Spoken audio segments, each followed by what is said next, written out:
English Learning Point BD, your private tutor. Dear learners, Assalamu alaikum. আজকে আমরা শিখব হচ্ছে use of capital letters and punctuation marks where necessary in the following text. অর্থাৎ আপনাদের পরীক্ষাতে যারা এসএসসি পরীক্ষা দিবেন অথবা ক্লাস 8-এ পড়েন, আপনাদের পরীক্ষায় পাংচুয়েশন মার্ক অর্থাৎ use of capital letters and punctuation marks আপনাদের পরীক্ষাতে আসবে।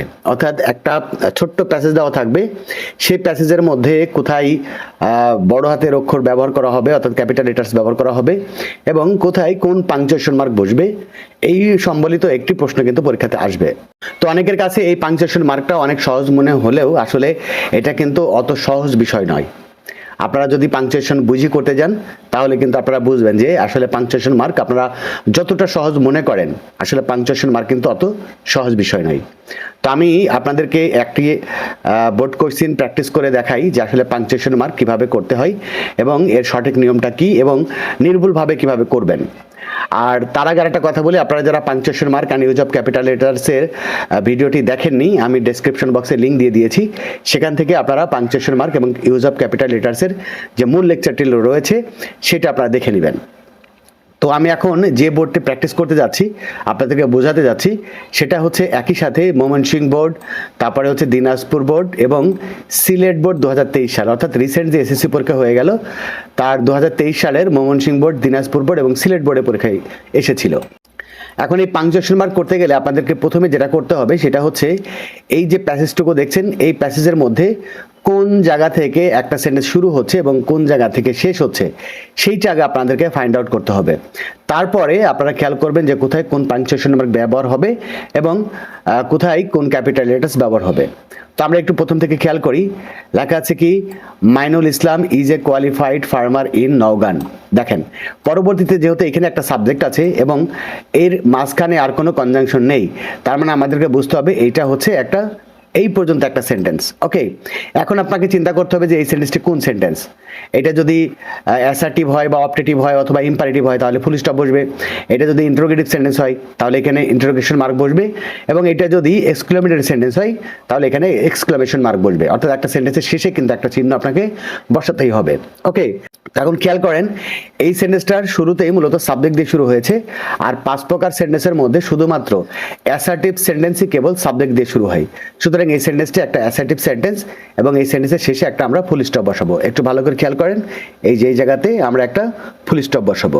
ওকে, একটা ফুল স্টপ বসাই দিলাম এবং এরপর আমরা খেয়াল করব যে এই সেন্টেন্সের মধ্যে কোথাও এমন কোনো ওয়ার্ড আছে কিনা যে ওয়ার্ডের প্রথম অক্ষরটা ক্যাপিটাল লেটার হয়।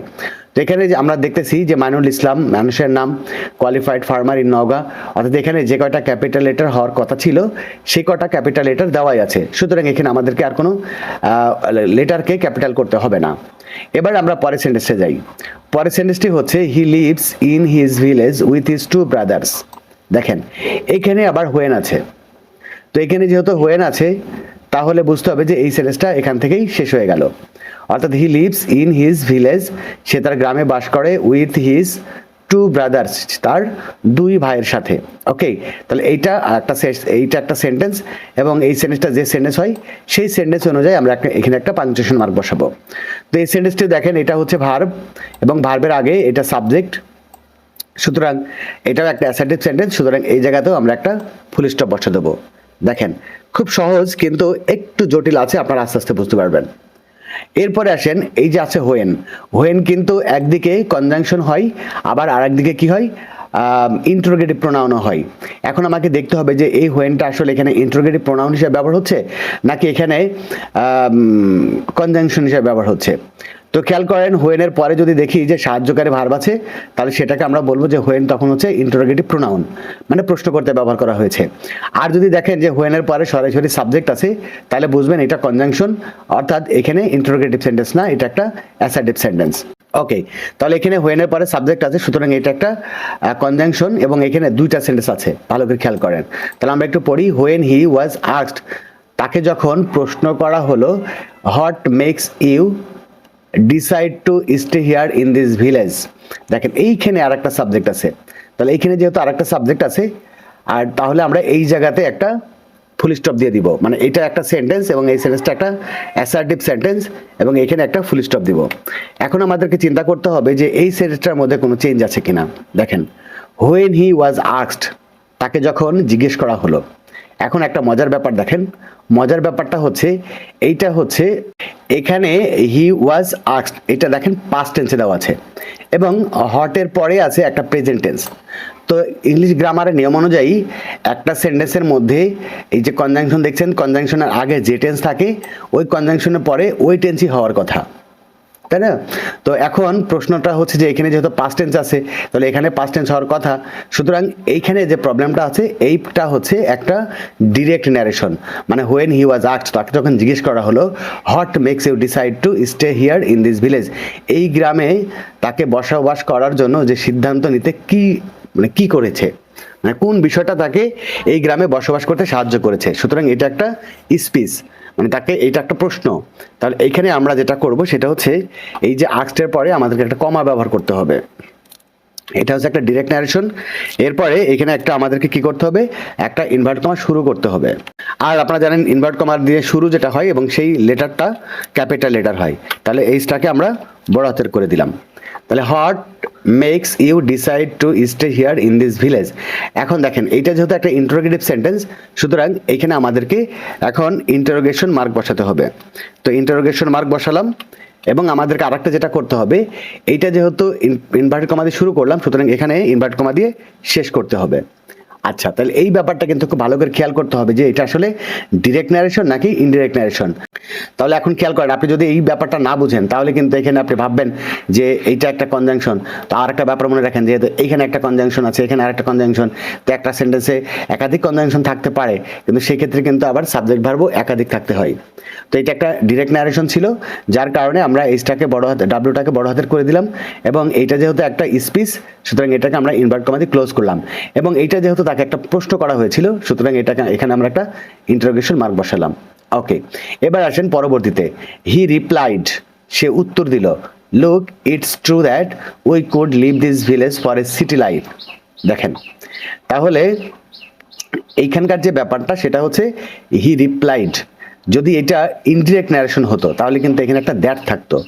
আমরা জানি, আমরা যারা ন্যারেশন করেছেন তারা সবাই জানেন যে যখন কেউ উত্তর দেয় তখন রিপ্লাইড দ্যাট লেখা হয় অথবা রিপ্লাইড ইন দি অ্যাফার্মেটিভ অথবা রিপ্লাইড ইন দি নেগেটিভ লিখতে হয়। তো এখানে রিপ্লাইডের পরে কিন্তু কিছু নেই, সুতরাং বুঝতে হবে এটা একটা কি ন্যারেশন, ডিরেক্ট ন্যারেশন। ওকে, সেই ক্ষেত্রে আমাদেরকে এখানে একটা কি করতে হবে, এখানে একটা কমা ব্যবহার করতে হবে আর এইখানে একটা ইনভার্ট কমা দিয়ে শুরু করতে হবে।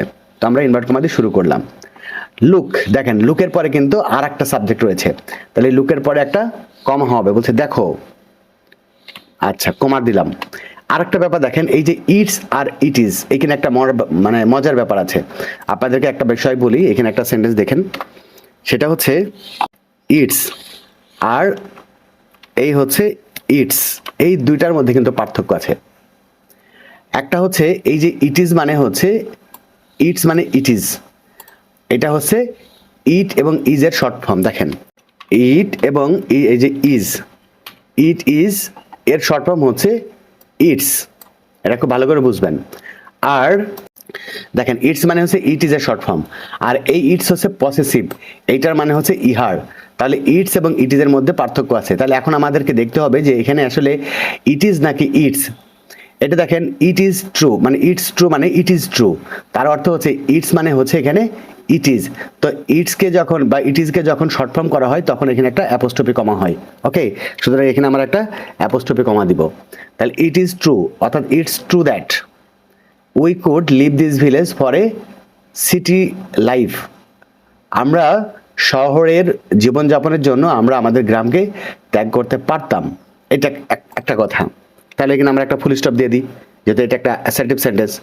But it did not attract us, কিন্তু এটা আমাদেরকে আকর্ষণ করেনি। ওকে, তাহলে এটা একটা সেন্টেন্স আর এটা যেহেতু সাবজেক্ট দিয়ে শুরু হয়েছে সুতরাং এখানে একটা ফুল স্টপ দিব। এবং এই দুটো কথাই কিন্তু হচ্ছে এই যে মাইনুল ইসলাম বলেছিল। মাইনুল ইসলাম মানে এই যে হি মানে হচ্ছে মাইনুল ইসলাম। মাইনুল ইসলাম কি বলেছে?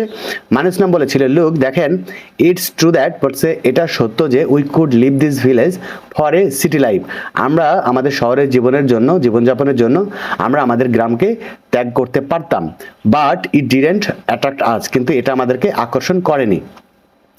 তাহলে এই যে দুটো কথা, এই যে লুক থেকে শুরু করে এই পর্যন্ত হচ্ছে যে কথাটা বা যে স্পিচটা, সেটা কিন্তু এই যে মাইনুল ইসলাম বলেছে। সুতরাং এইটা যেহেতু একটা ডিরেক্ট স্পিচ, সুতরাং এখানে আমরা একটা ইনভার্ট কমা ক্লোজ করব। এই যে এখানে আমরা ইনভার্ট কমা শুরু করেছিলাম আর এখানে আমরা ইনভার্ট কমাকে ক্লোজ করে দিব। তাহলে এই হচ্ছে মোটামুটি আপনাদের এই পাংচুয়েশন মার্ক। তাহলে আপনারা খেয়াল করেন যে পাংচুয়েশন মার্ক করতে গেলে কিন্তু অনেক বিষয় মাথায় রাখতে হবে। তো ডিয়ার লার্নার্স, এই ছিল হচ্ছে পাংচুয়েশন মার্ক অ্যান্ড ক্যাপিটাল লেটার্সের ব্যবহার। আপনাদেরকে এই যে একটা বোর্ড, যে বোর্ডটি, যে প্রশ্নটি ময়মনসিংহ বোর্ড, দিনাজপুর বোর্ড এবং সিলেট বোর্ড 2023 সাল এসএসসির পরীক্ষায় এসেছিল, সেই বোর্ড কোশ্চেনটি সলিউশন করে আপনাদেরকে বোঝানোর চেষ্টা করলাম। এর পরবর্তীতে আপনাদেরকে আরও প্র্যাকটিস ক্লাস দিব, আপনারা দেখতে থাকুন এবং শিখতে থাকুন। আর আপনারা যারা এই পাংচুয়েশন মার্ক এবং ইউজ অফ ক্যাপিটাল লেটার্সের ভিডিওটি দেখেননি, মূল লেকচারের ভিডিওটি, আমি এই ভিডিওর ডেসক্রিপশন বক্সে ওই ভিডিওর লিঙ্ক দিয়ে দিয়েছি, আপনারা সেখান থেকে মূল লেকচারটি দেখে নেবেন। তাহলে আপনাদের কাছে এই পাংচুয়েশন মার্ক আরও সহজ হয়ে যাবে। মনে রাখেন, মন গড়া কোনো কিছু করলেই সেটাতে আসলে ভালো রেজাল্ট হবে না। আপনাকে যেটা করতে হবে সেটা কিন্তু বুঝে বুঝে করতে হবে এবং সেই বুঝে বুঝেই আপনাকে পরীক্ষায় লিখে সর্বোচ্চ মার্ক নিতে হবে। আপনি মন গড়া বা আন্দাজে কোনো কিছু করলেন, দুটা মার্ক চলে আসলো, সেটা কিন্তু আসতেও পারে নাও পারে, সেটা আপনার কিন্তু ভাগ্যের উপর নির্ভর করবে, হতেও পারে আবার নাও পারে। আর আপনি যদি বুঝে বুঝে করেন তাহলে কিন্তু আপনি নিশ্চিত থাকুন যে আপনি মার্ক কিন্তু পাবেন এবং সেটার ফুল মার্কসই পাবেন। তো ডিয়ার লার্নার্স, এই ছিল আজকের পাংচুয়েশন মার্ক এবং ইউজ অফ ক্যাপিটাল লেটার্সের প্র্যাকটিস ক্লাস বা বোর্ড কোশ্চেন সলিউশন। তো আশা করছি সবাই বুঝতে পেরেছেন। এরপরে যদি কোনো প্রশ্ন থাকে তাহলে সেটা অবশ্যই কমেন্টস করে জানাবেন, আমি চেষ্টা করব আপনাদেরকে সেটা বুঝিয়ে দেওয়ার জন্য। আর আপনাদের কার কোন টপিকের উপর ভিডিও লাগবে সেটাও আপনারা কমেন্টস করে জানাবেন, আমি আপনাদের চাহিদা মতো ভিডিও তৈরি করার চেষ্টা করব। তো আজকে বিদায় নিচ্ছি, সবাই ভালো থাকবেন, সুস্থ থাকবেন, আল্লাহ হাফেজ। English Learning Point BD, your private tutor.